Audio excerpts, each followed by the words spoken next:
Hello my friends, just look what was happening in Moscow the last night.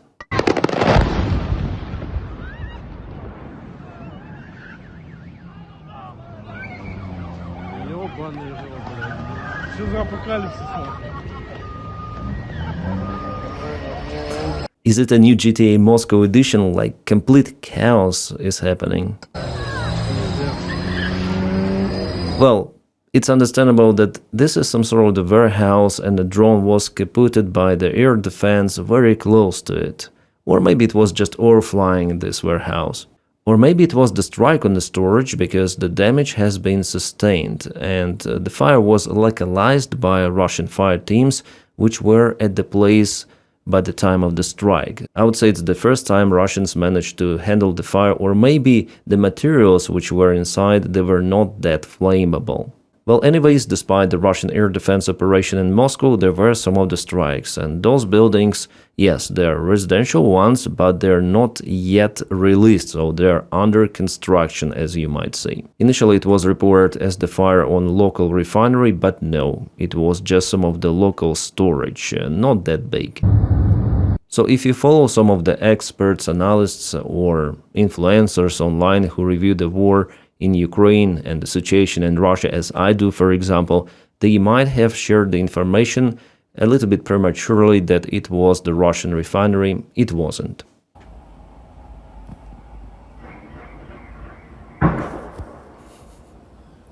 Something kaboomed, and I may definitely say that the Russian air defense this time worked way better. They shut down, I would say, almost all of the drones which went to the Moscow region, and there were many, more than 100 of the drones for sure. Some of the experts say more than 400 drones. Yeah, Russian officials are saying 470 of the drones, but totally there were around 400 drones which Ukraine launched the last night in general on occupied territories, territory of the Russian Federation, not just to Moscow. But the main disadvantage of the Russian air defense operation is this one. Yeah, disadvantage for Russians, that Russian army shuts down all of the drones everywhere over residential buildings, and drones just fall down to the ground. I'm not saying that it is not happening in Ukraine, but mainly it's not happening. Like, for example, I know about Kiev.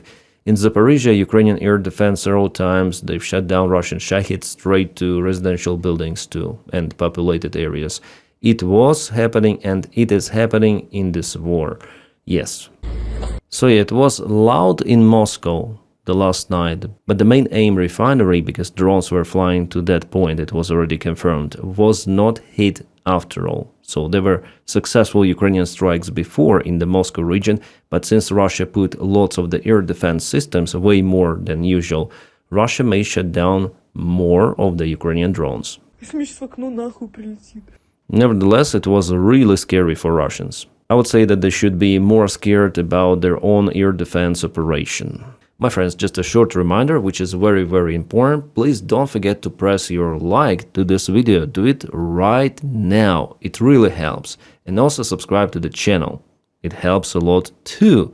Plus, if you have this opportunity, you may support my job on Patreon by checking out the link in the video description below or in the pinned comment. As alternative, you may join the YouTube membership by pressing button join. Guys, thank you so much. With your kind support, you're making my content possible. You employed me for this job. You're just amazing. Thank you so much. And let's continue. But it seems like Ukrainian drones were quite successful in striking one of the commercial oil tankers operating for Russia with the Russian oil. As you might see, the main deck was hit. This is a Liberian-flagged tanker, and it was hit roughly 20 nautical miles away from Novorossiysk. The name of the ship is Anna S. It was empty by the time of the strike, and it belongs to the Greek company, one of the Greek companies.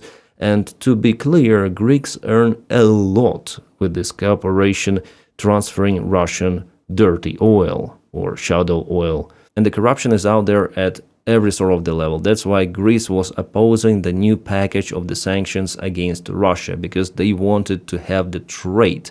And sanction package is limiting everything of that.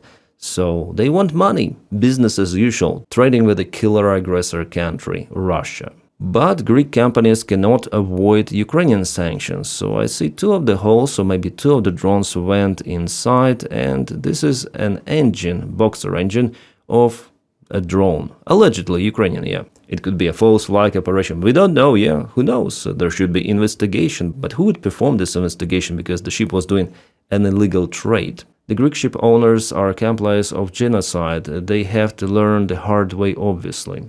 I agree with this message. Alright, the first Azov Corps published the compilation of the drone strikes on Russian and occupied territory, mid-range drone strikes, so all of the supplies are being cut, also substations, fuel storages. Russia tries to protect those gas stations and, of course, those tanks and oil storages, like, ooh, kind of the epileptic picture we have here, but it definitely shows the scale of the Russian losses behind the front lines. And it goes and goes. This is crazy what is happening there. And of course, it challenges Russia. It influences the situation on the front lines with the lack of the supplies, lack of fuel, which is being caputed far behind. And that's why Russia is not moving that fast as, for example, the last year. Yes, in July, Russia got more of the territorial gains compared to June or May, where Ukraine actually liberated more of the territories. But in general, Russia has been halted.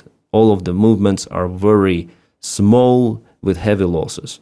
And looking at this map presented by Clement Molin, how Ukraine dig down to the ground, Russia has no chances for occupation of Iron Belt and to move further for the next couple of years, I'm sure. Maybe even more, like judging on the way how they move. They barely expand from Pokrovsk, and Pokrovsk was occupied long time ago. Konstantinivka, before Russia occupied Toretsk, I think 2 years ago or something, and they moved by several kilometers here, maybe 15, maximum 20, maybe even less. Malatek-Machka, it's here, the fight for it is ongoing even longer, and Ukraine counterattacks from Dnipropetrovsk direction, pushing Russian forces. So what's the perspective for Russians here? I mean, with those kind of the defense lines, the only variant for Russia, literally, to occupy Ukraine is to spread the chaos within. Well, sadly, the current Ukrainian government plays in favor of this scenario as well, not communicating with people properly about some of the changes, major changes, for example, Defense Minister Fedorov and so on, who was resigned for absolutely no reason, or we know the reason, yeah? There should be some of the proper schemes. So people are tired in Ukraine, people are not okay with some of the decisions, but mainly people understand that Russia is the main enemy, and it is attacking. Russia has even some of the advantages in Kramatorsk-Slavyansk regions. By the way, Drapaty laid off the local commander of the Ukrainian defense here, so maybe we should expect some of the changes, I'm not sure. But people also understand, Ukrainian army men understand that they're fighting against this aggressor and it should be stopped. That's why I don't believe that Russia is capable to reach the goals of the special military operation in any sort of the way. In military way, it's not possible because of the strong Ukrainian defense. And politically, I don't think that people in Ukraine would just collapse the country from within and let Russia to occupy entire country.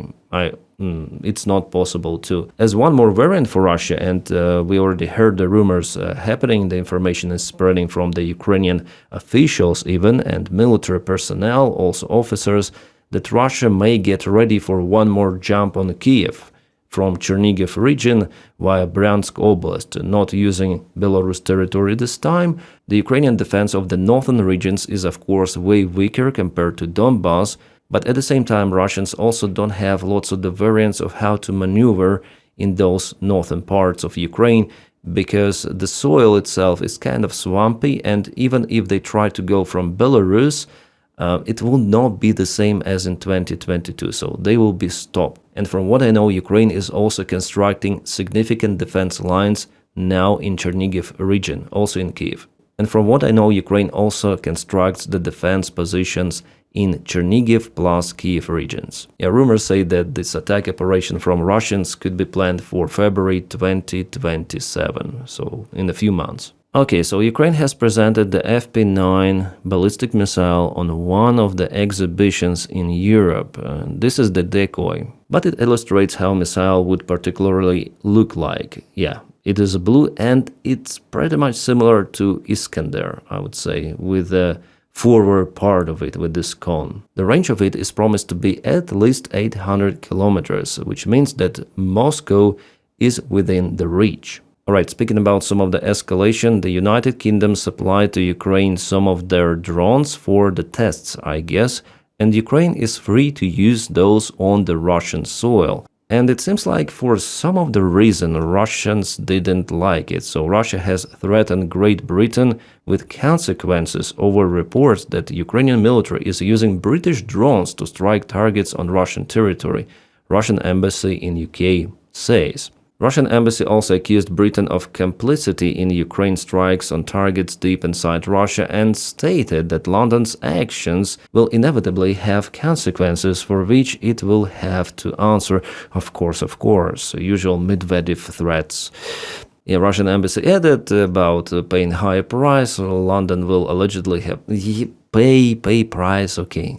Just one more red line that has been crossed and the Russians just blah blah blah through their ambassadors, officials. So when I say that Europe also has this weak reaction on escalations happening from the Russian side, the similar stuff applies to Russia, yeah? They threaten with nukes even, but Ukraine has already crossed most of the red lines which were introduced by Putin, including attacking the Russian territory with Operation in Kursk, spiderweb operation striking Russian nuclear carriers. And even according to the current Russian official doctrine, it should spark the retaliation strike on aggressor state.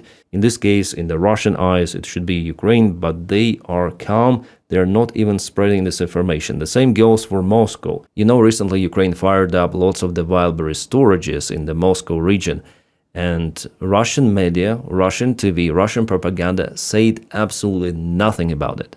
Zero information, like nothing is happening. Literally, don't look up Russians. And just through internet, some of the correspondents from the place, those ducky lips girls or boys, they're filming everything of that, publishing on Telegram channels, and then our channels, they take this information and spread in the media. So people know, but propaganda pretends that nothing is happening. Alright, Russia starts to play with some of the muscles in the sea. For example, near the German coast, this ship of the Russian Federation was spotted. The name of the ship is Admiral Kasatonov, and it is capable to carry even nuclear warhead missiles. Also Zircon missiles, which are being considered supersonic by Russians. The Telegraph says the appearance of the Russian warship near Germany could signal a new escalation in tensions between Moscow and NATO. The deployment comes shortly after Vladimir Putin threatened a mirror response to any attempts to seize Russian vessels, saying Moscow would act wherever it considers it necessary and appropriate. So lots of the Russian Shadow Fleet vessels are being detained, or they were captured, and Russia is not okay with that. That's why they're playing with muscles, sending not just ships, but also submarines. Like for example, Russian Doomsday nuclear submarine Belgorod has deployed to sea, carrying 6 Poseidon nuclear-powered stealth super torpedoes. Yeah, Putin always tells about those Sarmat missiles or Poseidon torpedoes, but torpedoes, at least they were made already with nuclear warheads. They're silent, as Russians say. Well, I'm not sure, but they have it. The submarine also has different types of the missiles, also equipped with the warhead, standard ones, ballistics, launching from the top. This morning, NATO also was in action. A large number of NATO aircraft have gathered around Kaliningrad and the Baltic Sea this morning. Yeah, one of the aircraft even overflown this enclave of temporarily controlled Russian territory. Notably, an EA-37B electronic warfare aircraft has been brought out of CENTCOM, while latest Artemis ISR aircraft is also operating in the area alongside tankers and FA-35As. Yeah, many of those. So yeah, some of the flights of NATO, and I'm sure that NATO forces, they're tracking the locations of the Russian submarine Belgorod and of this Russian frigate that is quite modern. It was built in 2020 and it looks like the stealth technology that Trump doesn't like. So NATO tracks the location of that one as well. Oh, this is crazy. Russia wants to lower requirements for aviation fuel in order to increase its production after Ukraine strikes on oil refineries. Foreign intelligence service reports. So the operational temperatures for jet fuel could increase to -50 instead of -60. And for Russia, especially Siberian regions, it is crucial. And here they mentioned the temperature of fuel itself, freezing point. But you know, I was flying myself also in Russia, in Siberia. Just for 3 months, it was my line training program, later on to fly ATR. I did it with UTair Airlines, and I went to Salihard once, and we didn't shut down one of the engines on the aircraft because the temperature was -54 degrees outside. And I saw it on a temperature detector, -54. So those temperatures are quite usual in Russia. And if kerosene would cool down to those temperatures, that might jeopardize the entire safety of the air travels there. They also plan to allow the use of Russian anti-wear additives, heavier oil, and increase the proportion of synthetic components. Guys, I don't recommend to go in Russia even with a foreign airline, because those planes, also foreign planes, they're being refueled in Russia with that kind of the fuel. And just for love, Kanye West is going to Russia with his concert, officially, yes. And there are some of the rumors, for now those are the rumors, that there could be the meeting between Kanye West and Putin. Well, maybe it's just a stupid bullshit that is spread around the internet, but it would be really, really funny. Yeah, with Kanye West. The Nazification. I guess Putin and Kanye are going to sing this really top song of Kanye West called I cannot tell it. You may just read. I'm sure that Putin already knows and respects these lyrics, yeah? Yeah, guys, sometimes I think we live in some of the alternate universe that went into some of the crazy mushroom bad trip or something. Seeing on what is happening around, you know, this complete nonsense from everywhere, and I call it an idiocracy. Alright, anyways, we have to live with that, right? And have to hope for the best, and it will be way, way better. I'm sure about it. My friends, it's all what I want to say in this particular video, and if you want really to support this channel, please, you may do it on Patreon. The link for it is in the video description right below, or join membership of YouTube channel by pressing button join, obviously, if you can. And don't forget to press like to this video, also subscribe to the channel. I wish you all a peaceful sky wherever you are, and have a great time.